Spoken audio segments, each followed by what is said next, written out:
El olor a carbón y carne cara impregnaba mi propio jardín, el jardín de los Robles 440. Yo, Isadora, de 70 años, avanzaba con una bandeja de limonada recién hecha, el cristal frío contra mis palmas. Era sábado. La tarde estaba brillante y mi hijo Leonardo, de 45 años, celebraba algo. Siempre celebraba algo. Sus nuevos amigos, hombres con relojes que costaban más que mi jubilación de 1 año, reían fuerte. Mi nuera, Alexandra, de 43, les mostraba la expansión de la terraza, su voz aguda cortando el aire. Yo era la sombra útil, la proveedora silenciosa de bebidas, moviéndome entre los muebles que yo misma había comprado hacía 2 décadas. Sentía la mirada de la señora Blanca, mi vecina de 72 años, desde el otro lado de la cerca. Ella sabía la verdad de esta casa. Leonardo estaba de espaldas a mí, inclinado sobre una mesa portátil, mostrando unos planos. Hablaba de la nueva piscina, una excavación que costaría, según él, una fortuna. Sus amigos asentían, impresionados por el tamaño del siguiente terreno, esos 250 metros cuadrados que yo había asegurado con 3 años de turnos dobles en el taller de alta costura. Aquí irá el jacuzzi climatizado, decía Leonardo, señalando un punto en el papel. Alexandra se acercó a él, rodeándolo con sus brazos delgados, marcando su territorio. Yo solo quería dejar la bandeja y volver a la cocina, al silencio de mis cuentas. Pero el camino estaba bloqueado por el ego de mi hijo. Me aclaré la garganta suavemente. «Leonardo, ¿una limonada? Hace calor». Él ni siquiera giró la cabeza. Estaba en medio de una frase sobre el sistema de filtrado importado. Interrumpido, reaccionó con la impaciencia de un rey fastidiado. Manoteó hacia atrás, un gesto vago de «vete», sin mirar. Su codo golpeó la bandeja con una fuerza desmedida.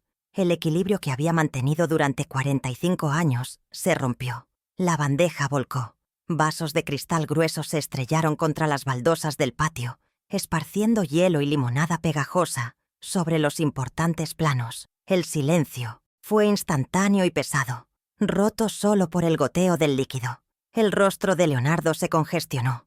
El rojo subió desde su cuello de camisa cara. Sus amigos se quedaron inmóviles, mirándolo a él, no a mí. Alexandra soltó un grito ahogado de exasperación. Él se giró lentamente, y su mirada no era de sorpresa, era de puro fastidio. Sus ojos se clavaron en mí, arrodillada, intentando recoger los trozos más grandes de cristal. Vio los papeles empapados, la tinta del arquitecto corriendo. La humillación no fue el accidente. La humillación fue su reacción pública. Él necesitaba demostrar su autoridad frente a sus nuevos símbolos de estatus, y yo era el blanco más fácil. «Mamá, siempre estorbando», gritó. Su voz resonó en el jardín, haciendo que la señora Blanca retrocediera visiblemente. «¿No ves que estamos ocupados? Estamos cerrando negocios aquí». Levantó las manos al cielo, en un gesto de mártir. «Anda, vieja, vete a vivir tu vida de una vez y déjanos en paz». El insulto quedó suspendido en el aire, tan denso como el humo de la barbacoa. Vieja, estorbo. Sus amigos desviaron la mirada, fingiendo interés en las nubes. Alexandra suspiró. «Ay, Leo, déjala». Pero no había defensa en su voz, solo complicidad. No lloré, no temblé. Levanté la mirada desde el suelo, mis manos quietas sobre los vidrios rotos. Lo miré directamente a los ojos, con la serenidad que él siempre confundió con debilidad. «Tienes razón, Leonardo», dije. Mi voz tan clara y firme que incluso él pareció sorprendido. «Es exactamente lo que haré». Me levanté con la dignidad que me quedaba, ignorando el dolor punzante en mi rodilla. Él me miró con desdén, esperando que me retirara a la cocina como una sirvienta regañada. Pero yo no estaba mirando a mi hijo.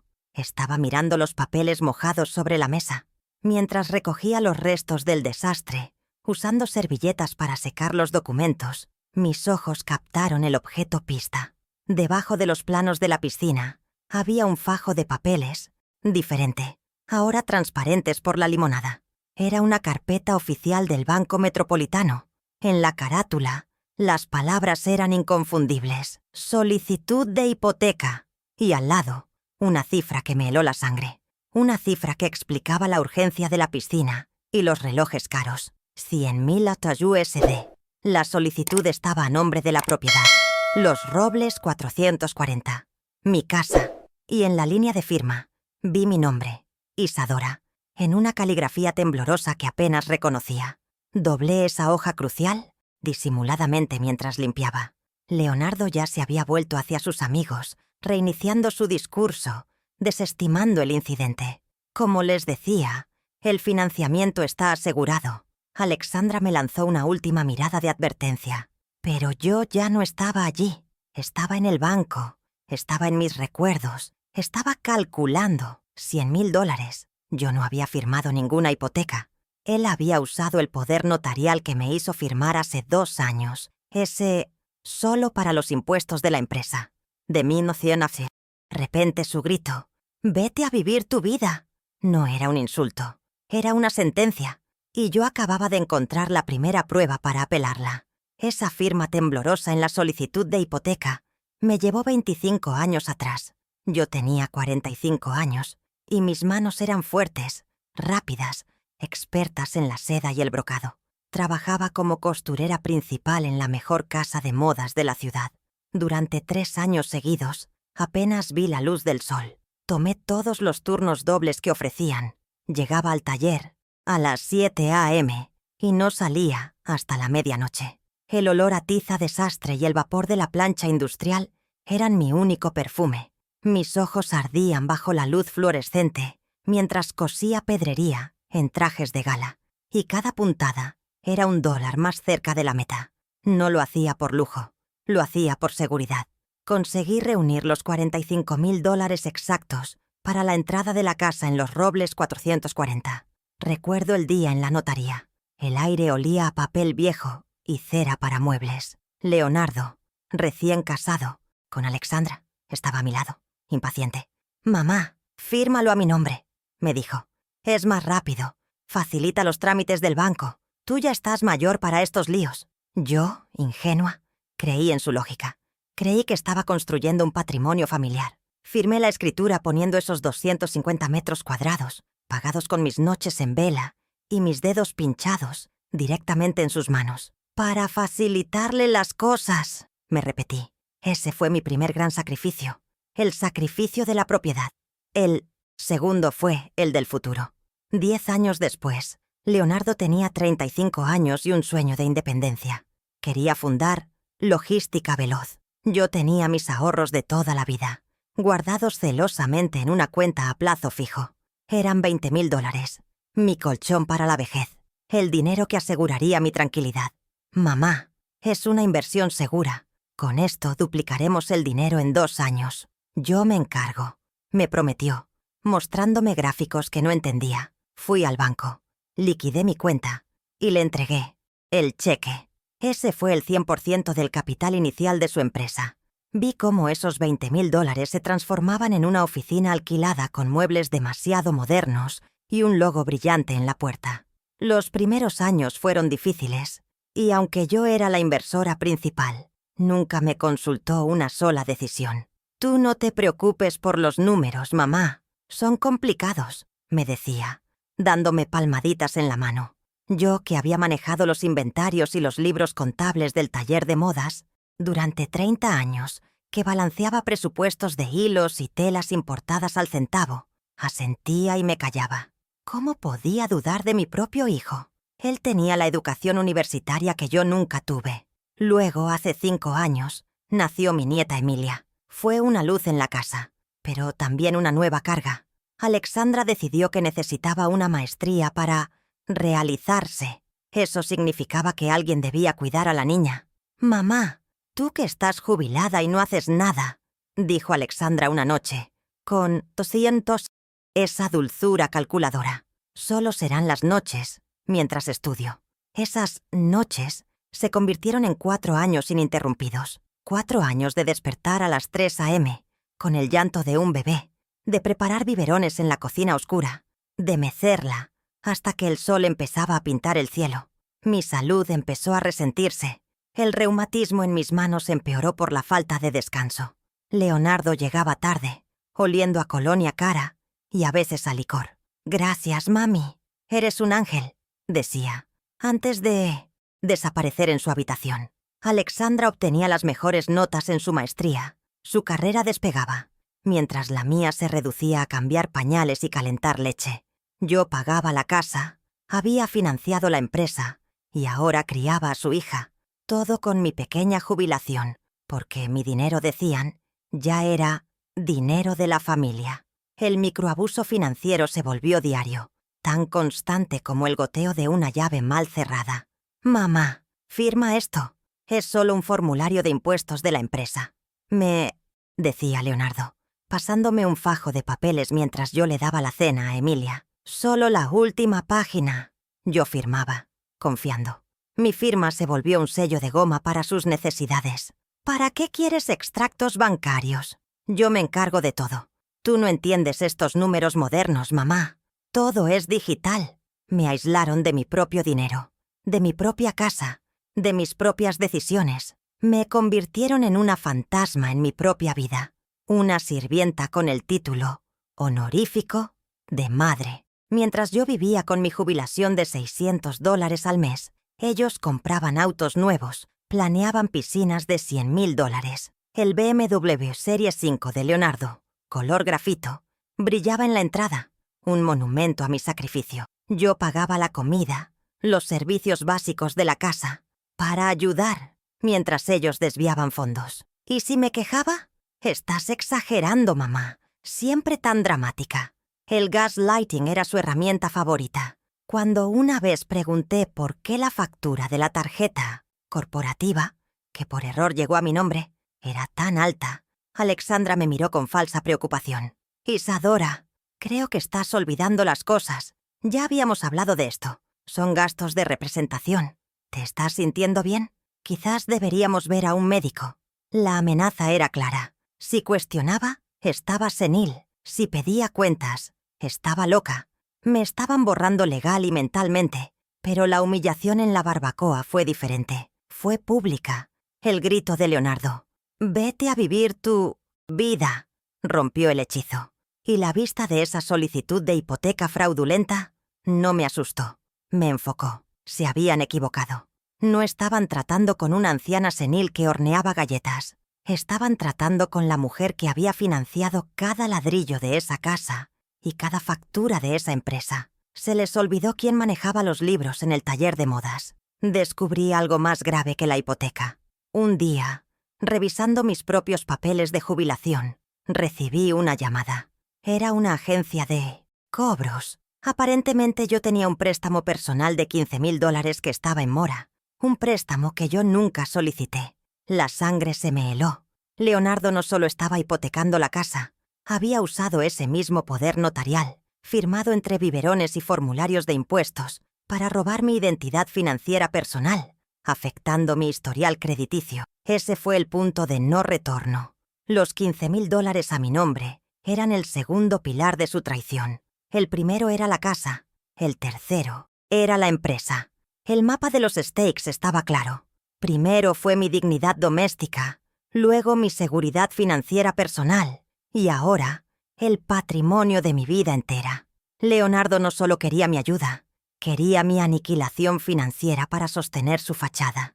Y yo no iba a permitir que el trabajo de 30 años en el taller se convirtiera en el jacuzzi de Alexandra. Esa noche no dormí.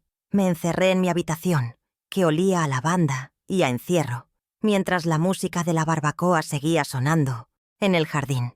Desdoblé con cuidado el papel húmedo de la hipoteca, alisándolo sobre mi tocador. Eran $100,000. 100,000. La firma que aparecía allí, supuestamente la mía, era un garabato tembloroso. Recordé haber firmado papeles, sí, pero Leonardo me dijo que eran permisos municipales para la ampliación de la cocina. Me mintió mirándome a los ojos. La piscina, el jacuzzi climatizado, el estatus que tanto ansiaba. Todo eso lo estaban construyendo sobre la ruina de mi seguridad. Ese papel era la prueba 1, la intención de saquear el patrimonio principal. Mientras miraba esa firma falsificada, o quizás obtenida con engaño, mi mente conectó los puntos con una frialdad aterradora. Recordé la llamada de hacía 3 semanas, una que había descartado como un error administrativo.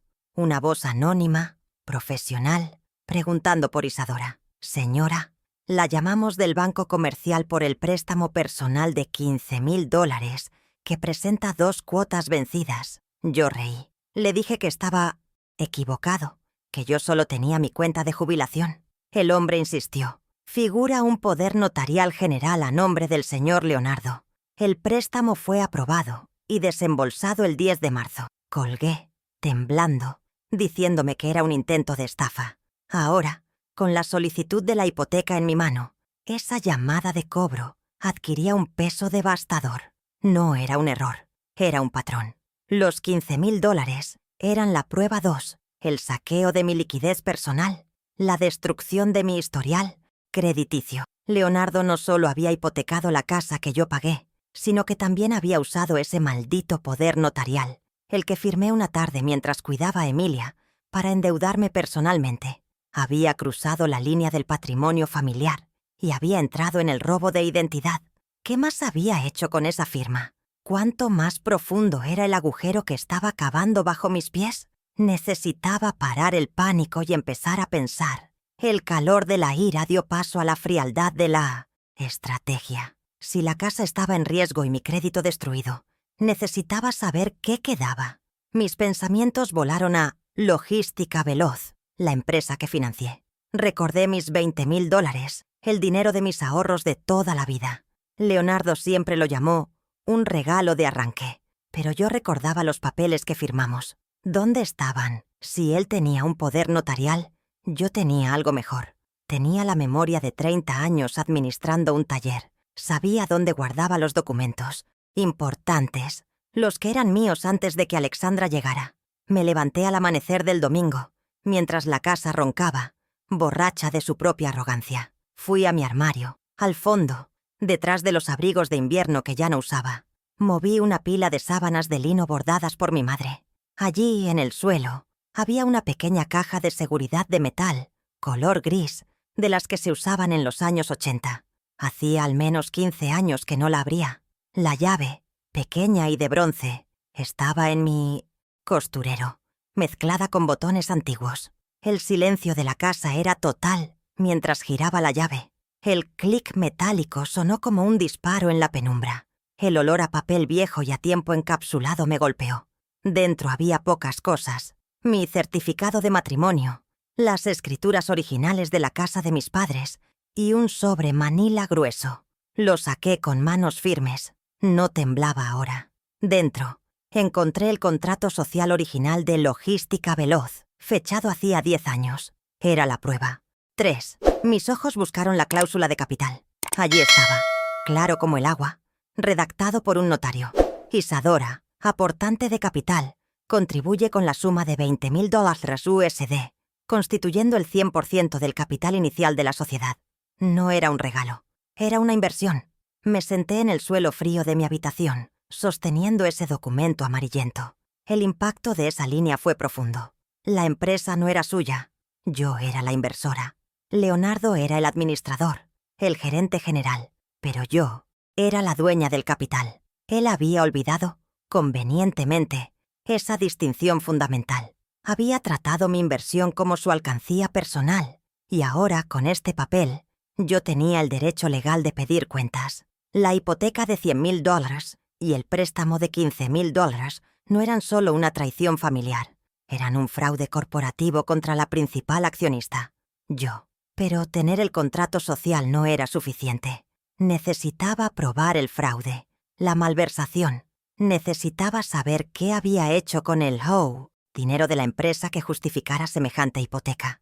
¿Cómo podía Leonardo, con su BMW nuevo y sus planes de piscina, estar tan desesperado por 100,000? La respuesta tenía que estar en los libros contables. Y entonces recordé algo que su arrogancia seguramente había pasado por alto. Cuando fundó la empresa, yo misma configuré el portal bancario y las credenciales de acceso de administración. Él creó su propio usuario, claro, pero nunca revocó el mío, el de Contabilidad Isadora. El lunes, por la mañana, salí de casa. Dije que iba a la iglesia. Alexandra ni me miró. Estaba ocupada en su laptop, probablemente eligiendo los azulejos de la piscina. No fui a la iglesia. Caminé 6 cuadras hasta la biblioteca pública. Era el único lugar donde podía acceder a Internet sin ser rastreada por la red Wi-Fi de la casa. El edificio olía a polvo y madera barnizada, un refugio de silencio. Me senté en una cabina al fondo, lejos de la vista del bibliotecario. Mis dedos, nudosos por la artritis, teclearon la dirección del portal empresarial del banco. Contuve la respiración. Escribí mi antiguo usuario, adm.isadora, y la contraseña que yo misma había creado hacía una década, basada en el número de serie de mi primera máquina de coser, Singer 1965. Presioné Enter. Esperé el mensaje de acceso denegado, pero no apareció. La pantalla se refrescó y apareció el logo de Logística Veloz. Estaba dentro. La arrogancia de Leonardo había sido mi llave. Él nunca pensó que la vieja, que no entendía de números, sabría cómo entrar al corazón digital de sus finanzas. Tenía acceso completo. Administrador. Podía ver todo. Abrí las cuentas corrientes de los últimos 12 meses. Al principio todo parecía normal. Nóminas, pagos a proveedores, gasolina. Pero luego vi las transferencias recurrentes. Eran movimientos extraños, siempre los viernes por la noche. No eran proveedores. Eran 2 beneficiarios que se repetían semana tras semana. Uno era Casino Sol S.A. El otro era Autos de Lujo. Es esa. Mi estómago se contrajo. No eran deudas de la empresa. Eran deudas de juego. Hice clic en Casino Sol. Transferencias de $2,000, $3,000, a veces $5,000 en una sola noche. Luego, Autos de Lujo S.A. Pagos mensuales de $1,800. No era un leasing de la flota de camiones. Era el pago del BMW Serie 5 de Leonardo. Sumé los últimos 6 meses. La cifra me dejó sin aire. $50,000 desviados. $50,000 de la empresa que yo fundé, tirados en mesas de blackjack y en asientos de MC200, cuero alemán. La hipoteca de $100,000 no era para la piscina. Era para cubrir el agujero que su adicción al juego y al estatus había creado. Esta era la prueba 4, la más devastadora. No era mala gestión, era un saqueo. Inserté el drive USB encriptado que había comprado esa misma mañana. Descargué cada extracto bancario, cada transferencia, cada comprobante de pago al casino y a la agencia de autos. Guardé los archivos PDF, renombrándolos con códigos que solo yo entendería.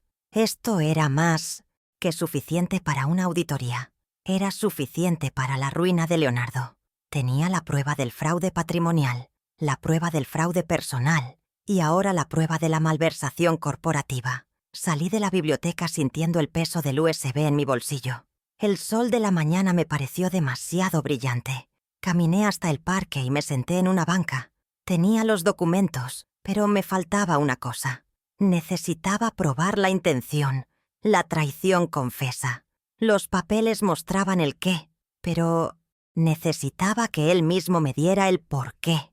Necesitaba su propia voz, su arrogancia, como la última pieza del rompecabezas. Sabía que los abogados podían debatir el significado de una transferencia bancaria, pero no podían debatir una confesión directa. Saqué mi viejo teléfono móvil, el que no era inteligente, pero tenía una función clara: grabar audio. Sabía que grabar a alguien sin su consentimiento era problemático, pero si yo era parte de la conversación, la situación cambiaba.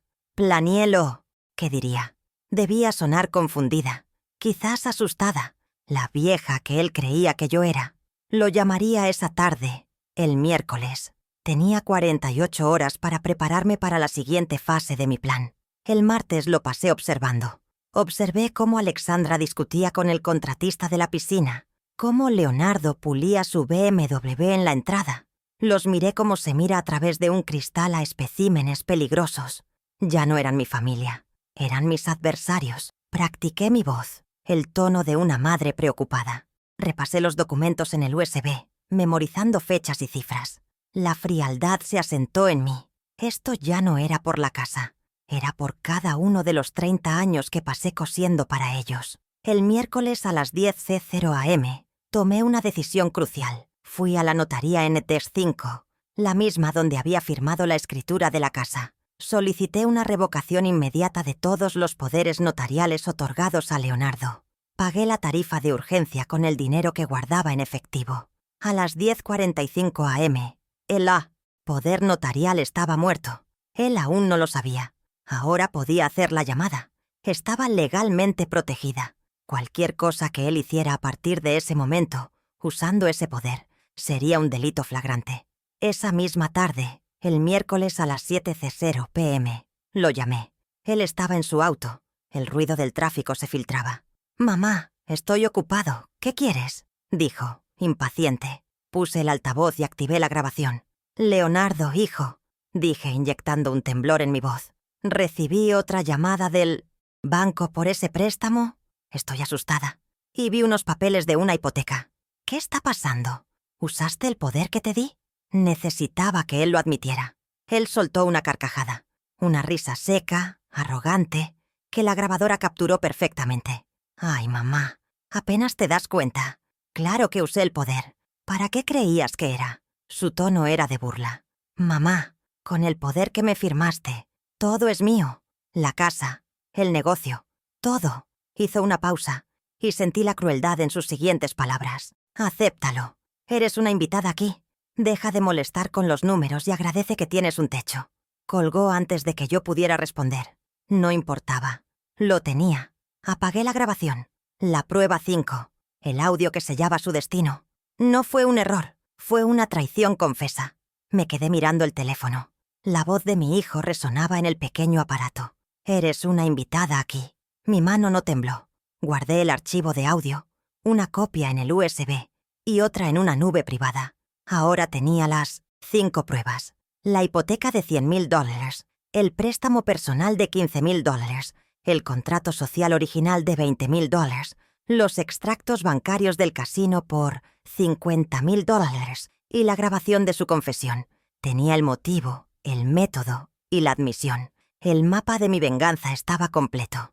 Leonardo había olvidado que yo no solo sabía coser, también sabía cómo descoser, puntada por puntada, hasta que solo quedaran los hilos sueltos, y él estaba a punto de quedarse completamente deshecho.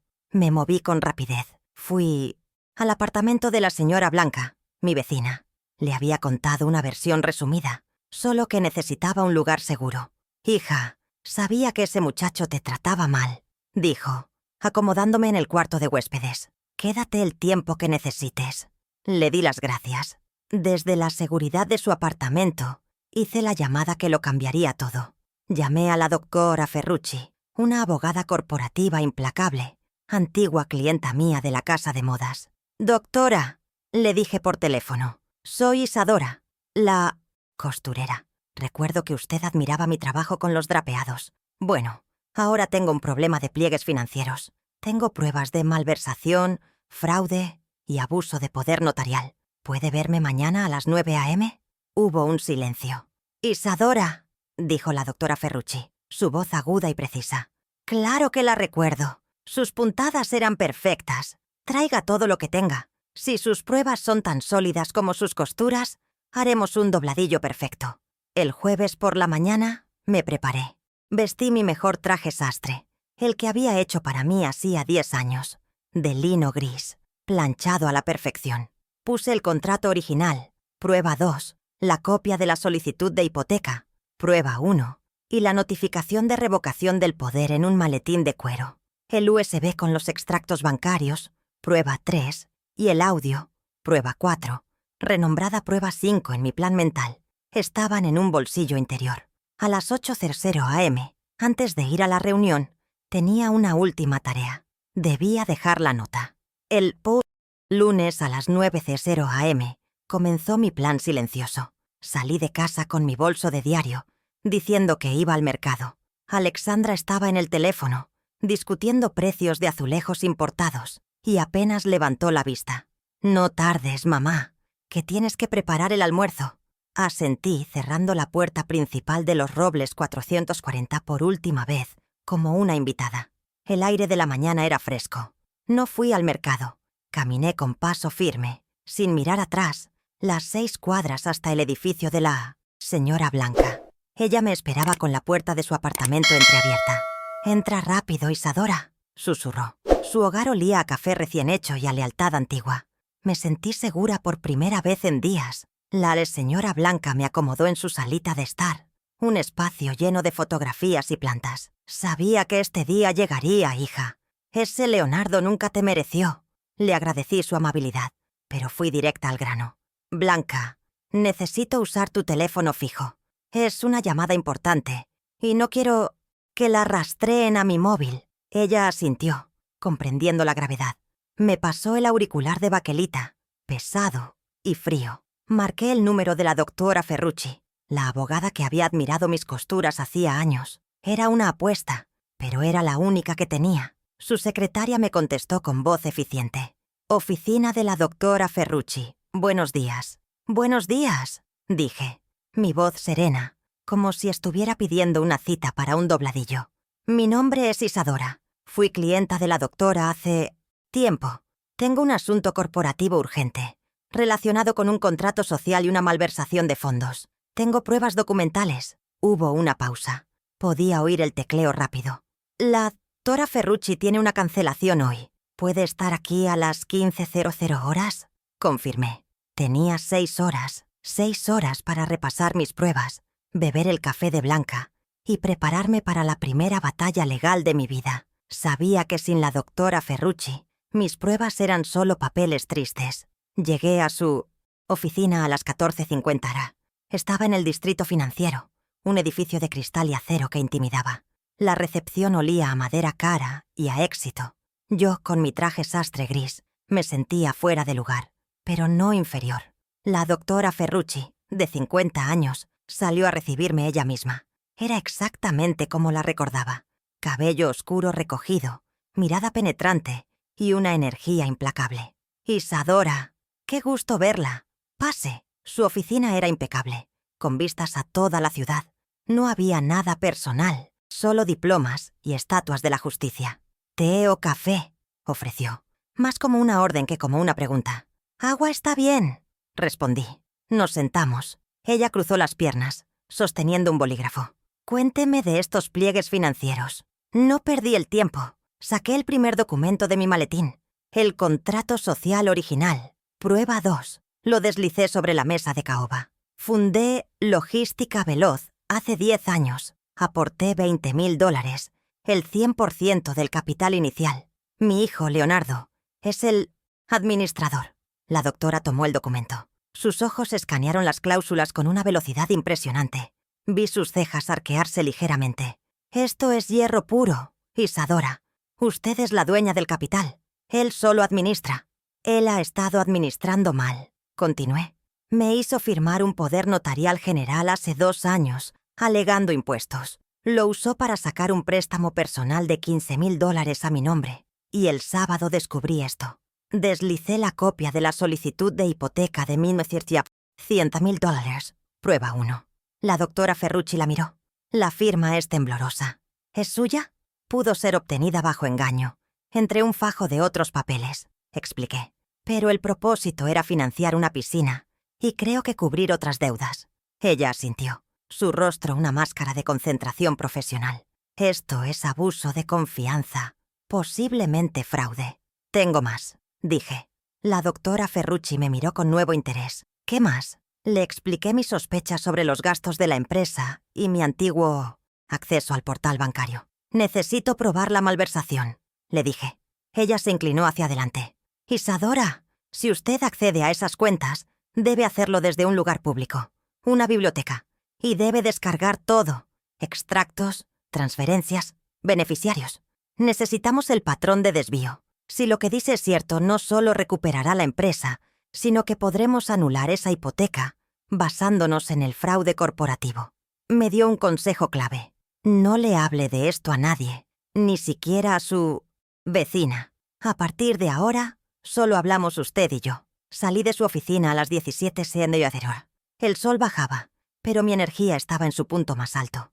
La doctora Ferrucci había validado mi instinto. No estaba loca, era una inversora siendo saqueada. Me dio su tarjeta personal. «Llámeme mañana en cuanto tenga los extractos. Actuaremos rápido». Esa noche, apenas dormí en el apartamento de Blanca. Repasé el plan. Martes, 11:00 am. Biblioteca pública. Compré un drive USB encriptado en una tienda de 1900 electrónica esa misma mañana. Era pequeño, negro, fácil de ocultar. Me sentía como una espía en mi propia vida. Pero la serenidad de mi propósito era absoluta. El martes a las 11:00 am en punto, entré a la biblioteca pública. El silencio era reconfortante. Fui a la cabina más alejada. El computador era lento, pero funcionaba. Escribí la dirección del banco. Mis dedos no temblaron. A.D. Isadora, Singer 1965. Acceso concedido. El corazón me latía con fuerza, pero mis manos eran metódicas. Fui directo a las cuentas. Transferencias. Últimos 12 meses. Y allí estaba. Casino Sol. Autos de lujo S.A. Casino Sol. Autos de lujo S.A. Un patrón claro de desvío de fondos. $50.000. El pago del BMW. Las noches de juego. Leonardo estaba usando logística veloz como su cajero automático personal. Inserté el USB encriptado. El proceso de descarga fue lento, agonizante. Cada segundo temía que Leonardo decidiera, en ese preciso instante, revocar mi acceso. Pero su arrogancia era mi aliada. Él estaba seguramente en la casa, supervisando la excavación de su piscina. Descargué los 12 meses de extractos, cada PDF, cada transferencia. Los renombré con códigos numéricos. Factura 1.pdf, factura 2.pdf. Guardé todo. Expulsé el USB de forma segura. Lo guardé en el forro de mi bolso, cosido en un bolsillo secreto que yo misma había añadido. La prueba 3 estaba asegurada. Salí de la biblioteca y caminé directamente a un café internet a 3 cuadras. Desde allí, llamé a la doctora Ferrucci. Doctora, tengo los extractos. Son $50.000 desviados a casinos y autos de lujo en los últimos 6 meses.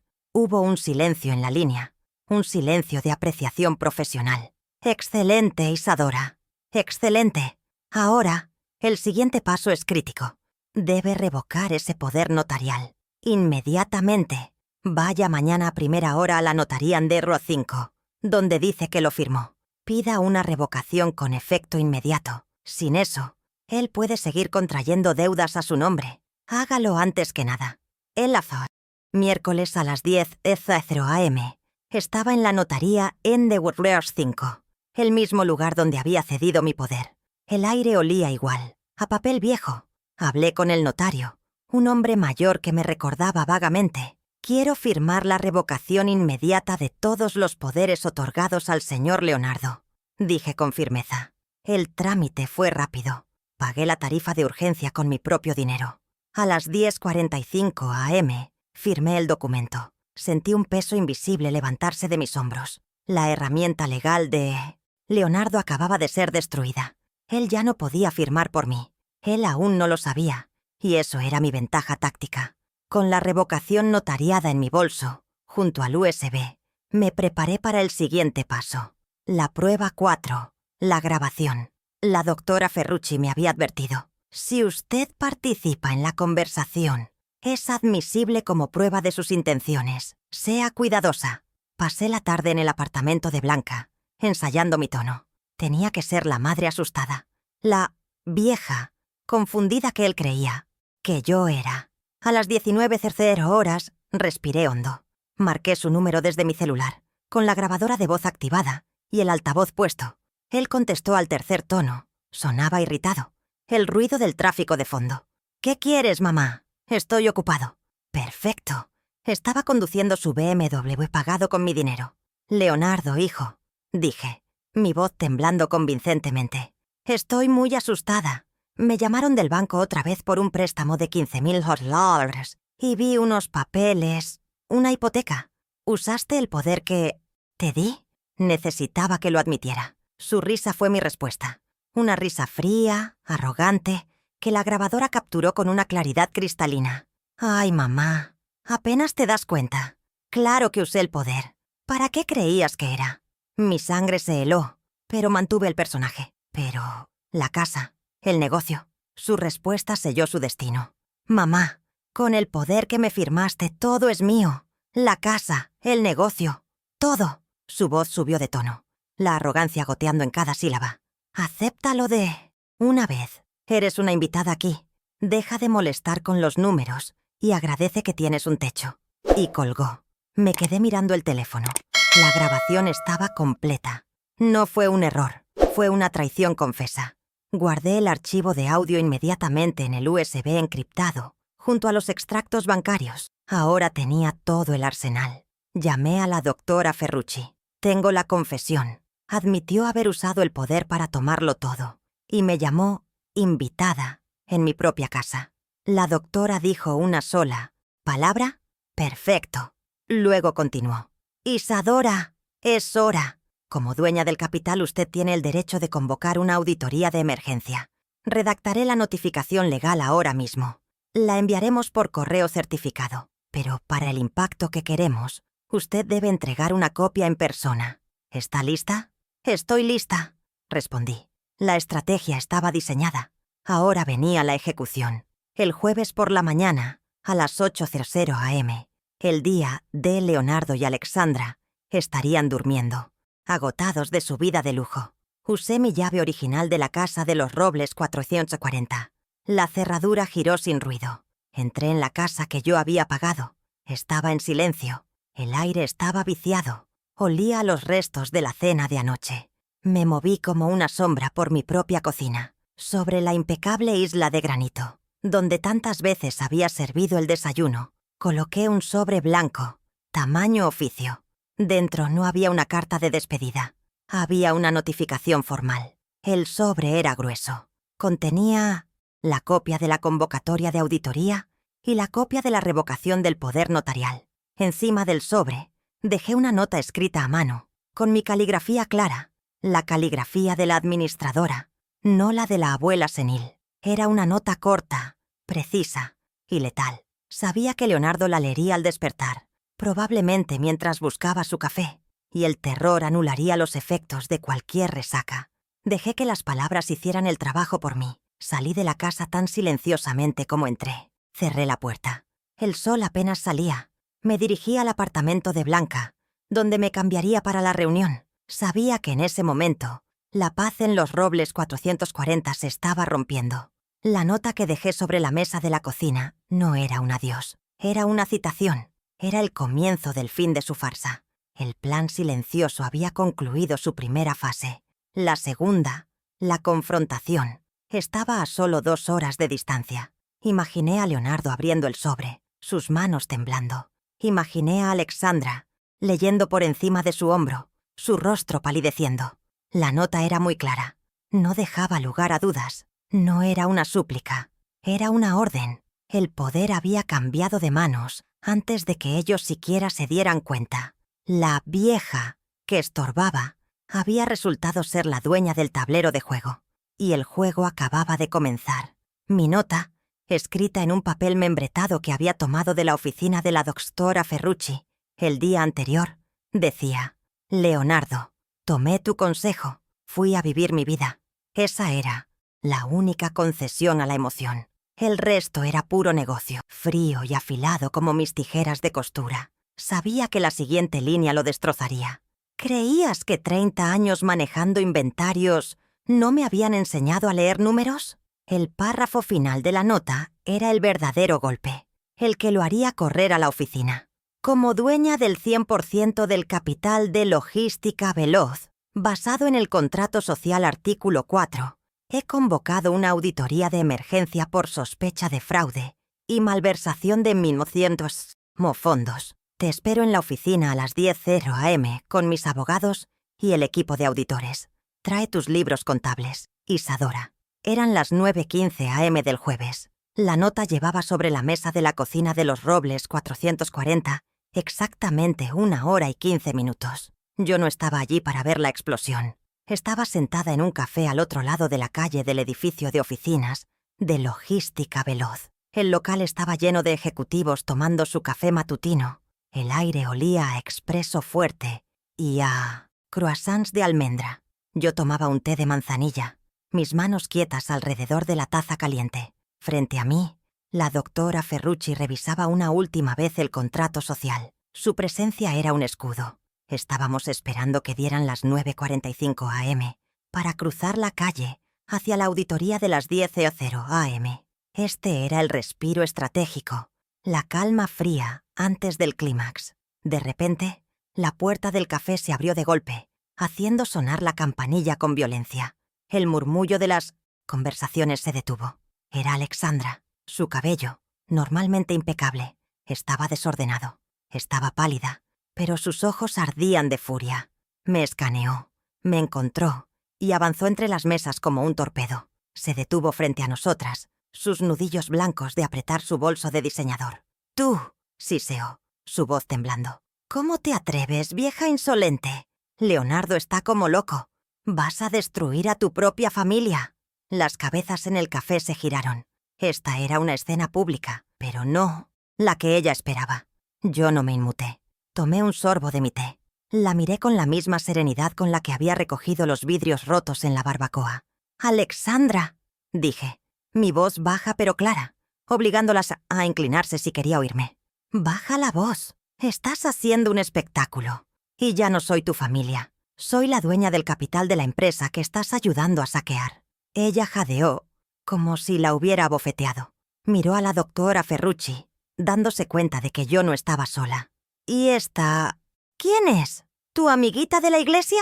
La doctora Ferrucci levantó la vista de los papeles lentamente, su mirada más afilada que un estilete. «Soy la doctora Ferrucci», dijo la abogada, su voz cortando el aire. «Abogada corporativa de la señora Isadora, la accionista mayoritaria.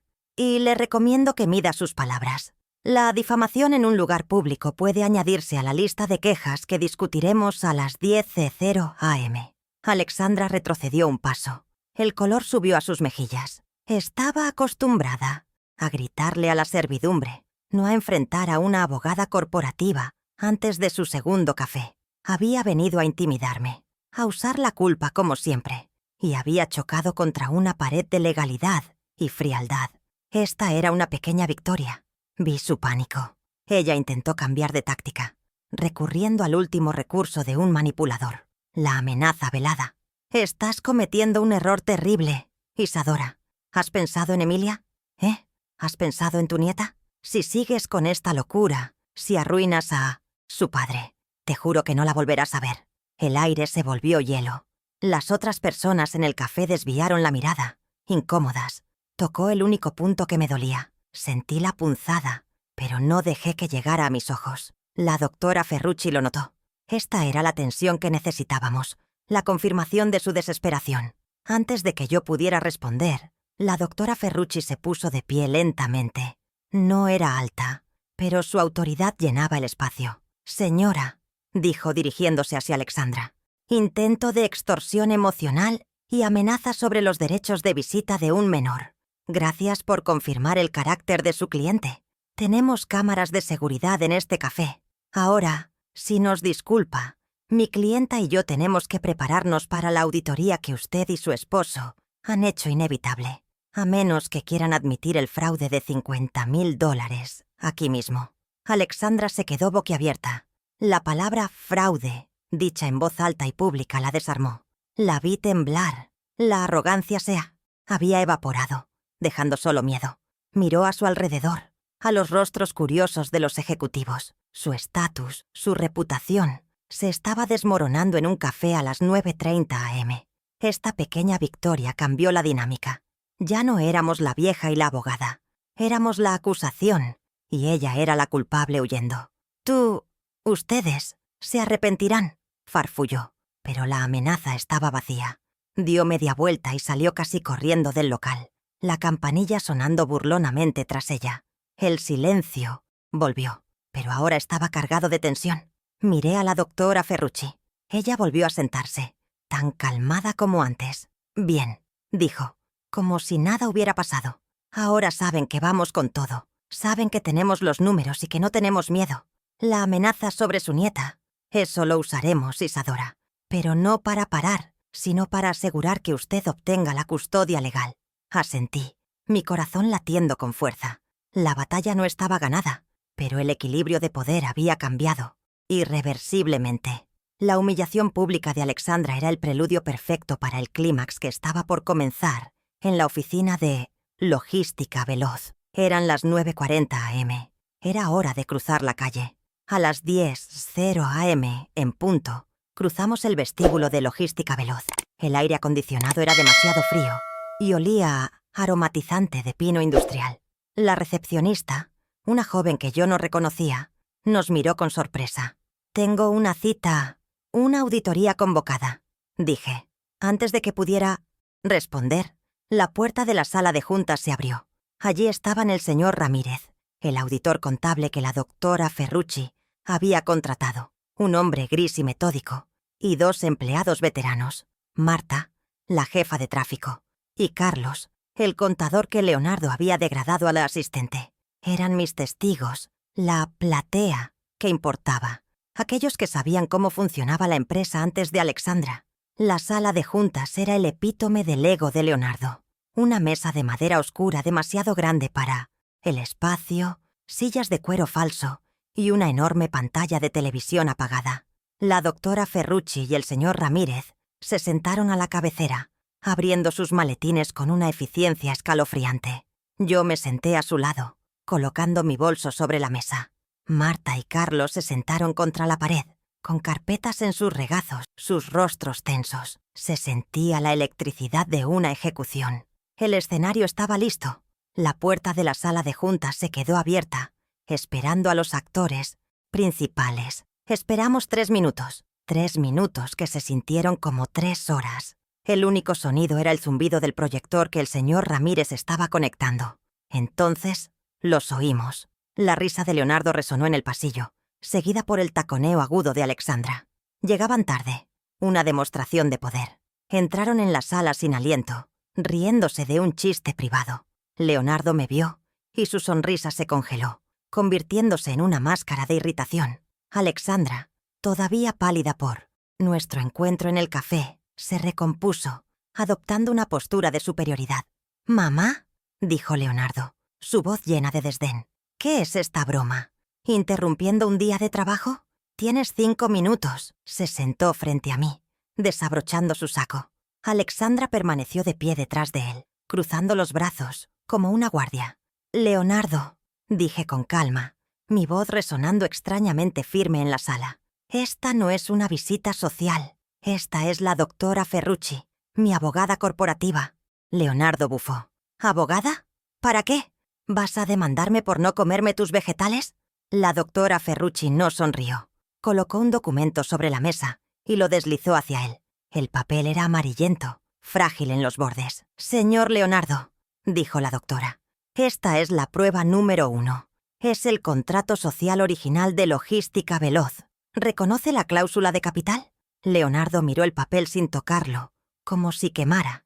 «Eso es viejo», dijo encogiéndose de hombros. «Papeles», yo intervine. «Es el contrato social, Leonardo, el que firmamos hace 10 años. Este documento demuestra», y levanté la voz para que Marta y Carlos oyeran claramente, «que yo aporté el 100% del capital inicial, $20,000 de mis ahorros de toda la vida. Yo soy la dueña de esta empresa. Tú eres el administrador». El color desapareció del rostro de Leonardo. Miró a Alexandra, quien dio un paso adelante, furiosa. «Eso fue un regalo», gritó ella. «Un regalo de madre. Estás senil, Isadora. Te lo dijimos». La doctora Ferrucci levantó una mano. «Un regalo de esa magnitud, señora, requiere un documento de donación notariado, que no existe», dijo con frialdad. «Lo que sí existe es un contrato de sociedad que le otorga a mi clienta derechos fiduciarios y de supervisión». Se inclinó hacia adelante. «Derechos que usted, como administrador, ha violado flagrantemente». Alexandra iba a gritar de nuevo, pero Leonardo la detuvo. Él estaba pálido, pero la arrogancia aún no lo abandonaba. «Yo manejo esta empresa. Yo la hice crecer. Tú no sabes nada de esto». Era el momento de la prueba 2. El señor Ramírez, el auditor, presionó un botón. El proyector cobró vida, iluminando la pantalla en blanco. «Señor Leonardo», dijo el auditor con voz monótona, «como administrador, usted tenía acceso total a las cuentas. ¿Puede explicar estos movimientos?». En la pantalla apareció el primer extracto bancario. «Prueba número 2. Los libros contables», anuncié.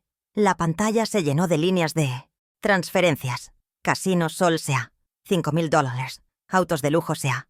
1.800. Casino Sol S.A. $3.000. La lista seguía y seguía. Carlos, el contador degradado, ahogó un suspiro. Marta se tapó la boca. Habían visto estas cifras, pero nunca consolidadas como una acusación. «¿Qué es eso?», susurró Leonardo, sus ojos fijos en la pantalla. «Son gastos de representación, viajes, clientes», tartamudeó. La doctora Ferrucci fue implacable. «Hemos contactado a Casino Sol. No tienen un programa de clientes corporativos. Son deudas de juego», dijo. «¿Y Autos de Lujo S.A.?» confirmó que el pago mensual de 1.800 corresponde al leasing de su BMW Serie 5 personal. Miré a Leonardo. «Desviaste $50.000 en 6 meses, Leonardo. $50.000 de mi dinero.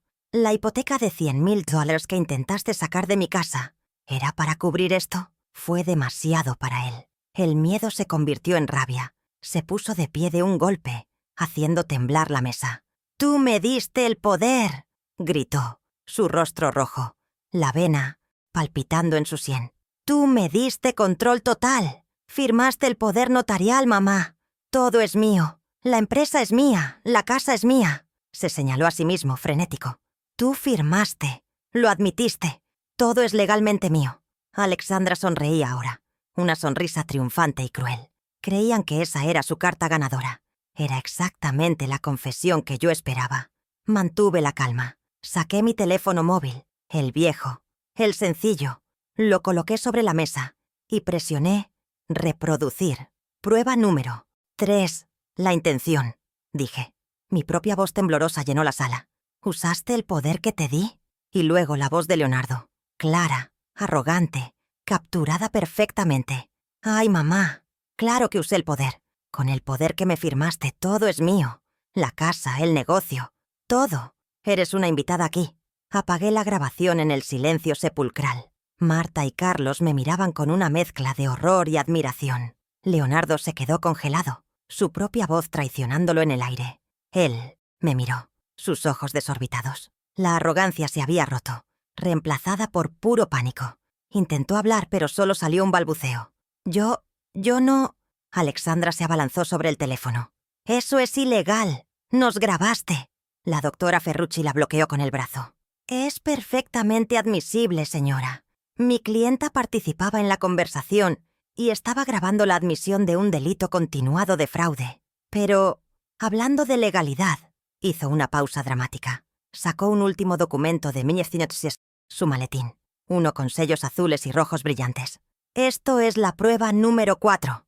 El poder notarial general», dijo la doctora Ferrucci, su voz bajando a un tono casi fúnebre. «Fue revocado ayer miércoles a las 10:00 am en la notaría Nemosda 5.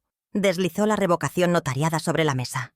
Leonardo la miró como si fuera una serpiente. «Eso significa», continuó la doctora, «que cualquier intento de usar ese poder desde ayer, incluyendo la firma final de esa hipoteca de $100.000, no es solo un abuso de confianza, es un acto criminal de fraude». Leonardo se desplomó en su silla. El aire salió de sus pulmones. Estaba acabado. «Y como ese poder ya no existe», continué yo, poniéndome de pie por primera vez, «y como la dueña del capital ha demostrado una malversación flagrante y una admisión de intención fraudulenta». Miré a Leonardo, no con odio, sino con la frialdad de una cirujana terminando una operación. «Tú me dijiste que era una invitada en mi propia casa». Hice una pausa, asegurándome de tener su mirada vacía. «Los invitados, Leonardo, son ustedes». En ese preciso instante, como lo habíamos coreografiado, se escuchó una conmoción en el pasillo. La primera consecuencia fue corporativa. El señor Ramírez, el auditor, se aclaró la garganta. «Con base en las pruebas presentadas y la autoridad de la accionista mayoritaria, asumo el control temporal de las operaciones de logística veloz con efecto inmediato». Miró a Marta y Carlos. «Ustedes dos reportarán directamente a mí. Por favor, cambien todas las contraseñas de acceso bancario y administrativo. Ahora». Marta asintió, sus ojos brillando. El señor Ramírez luego miró a Leonardo y Alexandra. «Ustedes dos quedan suspendidos de todas sus funciones, sin goce de sueldo, hasta nuevo aviso». La segunda consecuencia fue financiera. La doctora Ferrucci levantó su teléfono. Ya he notificado al banco. A partir de las 10:15 a.m. de hoy, todas las tarjetas corporativas a nombre de Leonardo y Alexandra han sido bloqueadas. Sus firmas han sido revocadas de todas las cuentas de la empresa. Alexandra soltó un grito ahogado y sacó su teléfono, seguramente viendo las notificaciones de rechazo. El BMW, los almuerzos caros, las compras, todo eso acababa de evaporarse. Leonardo simplemente miraba la mesa, su rostro gris como el cemento. La tercera consecuencia fue patrimonial y la más devastadora. 2 hombres entraron en la sala. No eran empleados. Vestían trajes oscuros y portaban maletines. Uno de ellos se acercó a Leonardo, quien levantó la mirada sin comprender. «Señor Leonardo», dijo el hombre con voz neutra, «soy oficial de justicia. Le entrego esta notificación». Puso un sobre grueso en la mano temblorosa de Leonardo. «Es una orden de desalojo de la propiedad en Los Robles 440, basada en la revocación del comodato gratuito por parte de la propietaria del capital que garantizaba la vivienda». Leonardo abrió el sobre mecánicamente. Sus ojos leyeron las palabras. «Desalojo. 30 días», susurró el oficial. «Y este segundo documento», continuó el hombre, entregándole otro sobre, «es una citación judicial por la investigación de fraude hipotecario relacionado con la solicitud de $100.000 al Banco Metropolitano. Tiene 5 días para responder». Leonardo dejó caer los papeles. Se quedaron esparcidos sobre la mesa, sobre el contrato social que lo había empezado todo. Casa, dinero, estatus, todo perdido en menos de 15 minutos. Alexandra empezó a sollozar. Un sonido feo, gutural. «No puedes hacernos esto. Es tu hijo. Es tu nieta». Intentó apelar a mi culpa por última vez. Yo la miré. «Emilia estará bien. La veré los fines de semana, como estipula la ley. Pero ella no vivirá del producto de un fraude». Me volví hacia Leonardo. Él no me miraba. Miraba sus manos vacías sobre la mesa. La arrogancia, la rabia, todo se había drenado. Solo quedaba un hombre patético. «Seguridad», dijo el señor Ramírez por el intercomunicador. 2 guardias uniformados entraron en la sala. «Por favor, escolten al señor Leonardo y a la señora Alexandra fuera de las instalaciones. Deben entregar sus llaves y sus teléfonos corporativos». Alexandra se resistió. «No me toquen. Quiten sus manos de mí». Leonardo, en cambio, se levantó como un autómata. No dijo nada. Dejó su llave de la oficina sobre la mesa. Los guardias los tomaron suavemente por los brazos, mientras los escoltaban hacia la puerta, pasando junto a Marta y Carlos, quienes los miraban sin una pizca de simpatía. Leonardo se detuvo, giró la cabeza y me miró. Sus ojos estaban muertos. No había arrepentimiento, solo una profunda y vacía sorpresa, como si no pudiera comprender que la vieja que estorbaba había sido capaz de desmantelar su vida, puntada por puntada. Él había subestimado mi memoria, había subestimado mi capacidad para la contabilidad y, sobre todo, había subestimado mi instinto de supervivencia. Vi cómo se los llevaban por el pasillo. El sonido del llanto histérico de Alexandra se fue apagando. La sala de juntas quedó en silencio. Me senté. Mis piernas temblaban, ahora que la adrenalina empezaba a bajar. La doctora Ferrucci puso una mano sobre la mía. «Se acabó, Isadora. Lo logramos». Miré la mesa. El contrato social amarillento, los extractos bancarios impresos, mi teléfono con la grabación, la revocación notariada y las órdenes de desalojo. Eran las pruebas de mi liberación. Me levanté y caminé hacia la gran ventana de la oficina de Leonardo, la oficina que ahora era mía. Miré la ciudad abajo. No sentía alegría, no sentía triunfo. Sentía la dura satisfacción del trabajo bien hecho. Había limpiado la casa, había balanceado los libros. Mi hijo me había gritado que me fuera a vivir mi vida. Y mientras miraba el horizonte, supe que, por primera vez en 30 años, exactamente eso era lo que iba a hacer. La auditoría de emergencia había terminado. Mi vida estaba comenzando. Han pasado 3 meses. La casa de los Robles 440 por fin está en silencio. Es un silencio profundo, que huele a cera, de limón y a tierra húmeda, no a la colonia cara de Leonardo, ni al perfume de Alexandra. Me siento en mi jardín trasero. el mismo jardín de la humillación, y tomo un té de jazmín, donde antes había un agujero feo y embarrado para una piscina que nunca se construiría, ahora hay una lona verde oscuro que cubre la cicatriz. El BMW Serie 5 ya no gotea aceite en mi entrada. Los muebles de exterior pretenciosos que compró Alexandra han sido donados. El único sonido es el de mis tijeras de podar contra los tallos de mis rosas. Esta casa, pagada con mis $45.000, vuelve a ser un hogar. Vuelve a ser mía. Los primeros días fueron un caos financiero. La auditoría reveló que el agujero de Leonardo era más profundo de lo que los $50.000 del casino sugerían. Logística veloz. Estaba al borde de la quiebra. La deuda de la hipoteca fraudulenta de $100.000, aunque anulada por fraude, había dañado la reputación crediticia de la empresa. Pasé las primeras 6 semanas no en mi jardín, sino en la oficina, sentada en la silla que él creía suya. Me reuní con bancos, renegocié plazos con proveedores furiosos y liquidé el préstamo personal de $15.000 que él sacó a mi nombre, usando los fondos de emergencia de la empresa que él no sabía que existían. Limpié su desastre con la misma meticulosidad con la que cosía un dobladillo. Mi primera acción como directora general no fue financiera, fue moral.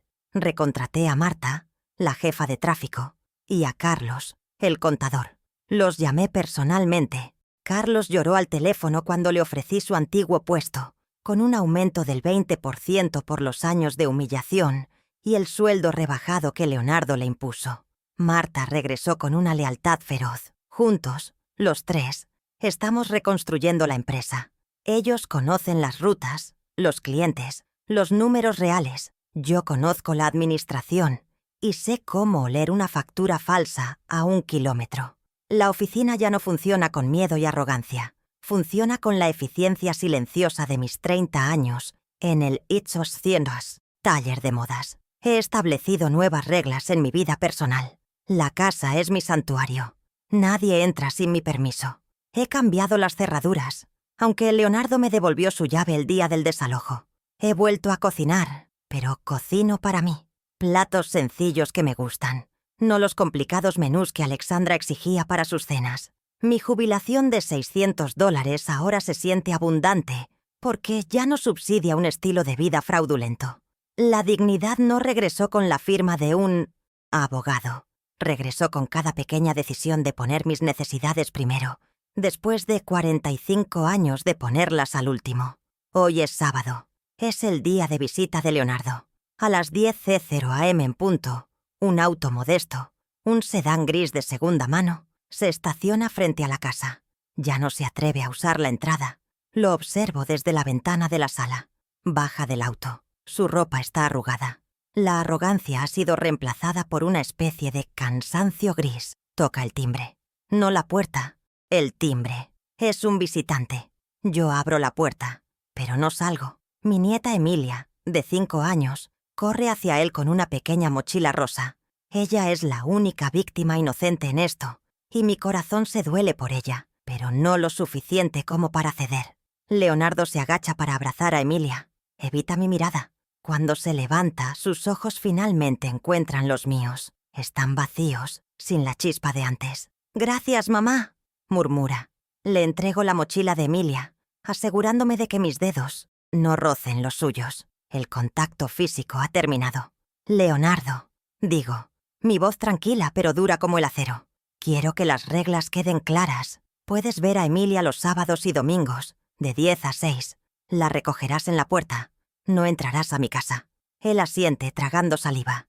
La humillación pública de la auditoría le enseñó a no discutir. «Y quiero que entiendas algo más», continúo, mirándolo fijamente.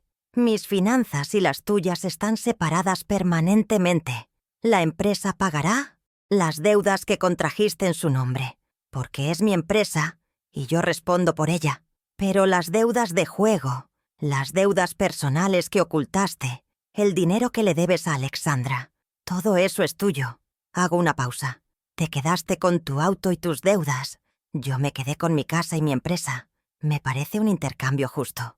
Él no responde. Sabe que la doctora Ferrucci tiene una carpeta con cargos criminales lista para ser activada si él intenta cualquier cosa. Él solo toma la mano de Emilia. «Vamos, hija». Se da la vuelta y camina hacia su auto modesto. No hay más gritos. No hay más vieja. No hay más estorbo. Solo hay un hombre de 45 años que lo apostó todo a la arrogancia y lo perdió todo ante la competencia silenciosa de su madre. Lo veo cerrar la puerta del auto. Lo veo marcharse, respetando los límites de velocidad de la calle por primera vez. Cierro mi puerta. El clic de la cerradura nueva es el sonido más satisfactorio del mundo. La casa vuelve a estar en silencio. Vuelve a ser mía. Regreso al jardín, donde Emilia y yo estábamos trabajando antes de que él llegara. Ella dejó sus pequeños guantes de jardinería junto a la maceta. He pasado las últimas semanas enseñándole a podar mis rosas, algo que mi propia madre me enseñó y que yo no hacía en más de 10 años. Es un trabajo de precisión. «Ves, mi amor», le digo más tarde cuando regresa. «Tienes que cortar justo por encima del nudo, aquí. Tienes que quitar las ramas muertas, las que están enfermas, para que la flor nueva pueda crecer fuerte». Ella me mira con sus ojos serios, concentrada, y hace el corte donde le indiqué. Mientras la observo con sus manos pequeñas manejando las tijeras de punta roma, entiendo la profundidad de lo que he hecho. Cuidar estas rosas no es solo un pasatiempo, es una metáfora. He pasado mi vida nutriendo ramas muertas, dándoles mi agua, mi sol, mi energía, mientras mis propias flores se marchitaban. La cirugía que realicé en logística veloz y en mi hogar fue una poda. Dolorosa sí, drástica, absolutamente, pero necesaria para salvar la planta. Emilia corta una rosa marchita y sonríe. «Lo hice, abuela». «Lo hiciste perfecto», le respondo. Pienso en la lección que me costó 70 años aprender. Durante décadas, creí que el sacrificio incondicional era la definición del amor de una madre, pero estaba equivocada. El sacrificio sin límites no es amor, es autodestrucción. Es permitir que un parásito mate al anfitrión. Miro mis manos, nudillosas por la artritis, pero fuertes. Manos que han cosido miles de trajes, que han balanceado libros, que han criado a un hijo ingrato y ahora enseñan a una nieta. A los hijos se les da la vida, pero nunca, bajo ninguna circunstancia, se les debe regalar la tuya. Esa noche me siento en el porche, envuelta en una manta que yo misma tejí. La casa está en paz. La empresa, aunque endeudada, tiene futuro. Mi nieta duerme en la habitación que solía ser de Leonardo, ahora pintada de amarillo pálido. Tomo un sorbo de té. Mi hijo me gritó en este mismo jardín que me fuera a vivir mi vida. Lo que nunca entendió, lo que su arrogancia nunca le dejó ver, es que, gracias a él, por fin estoy viviendo la vida que yo misma construí, y no hay espacio en ella para invitados malagradecidos.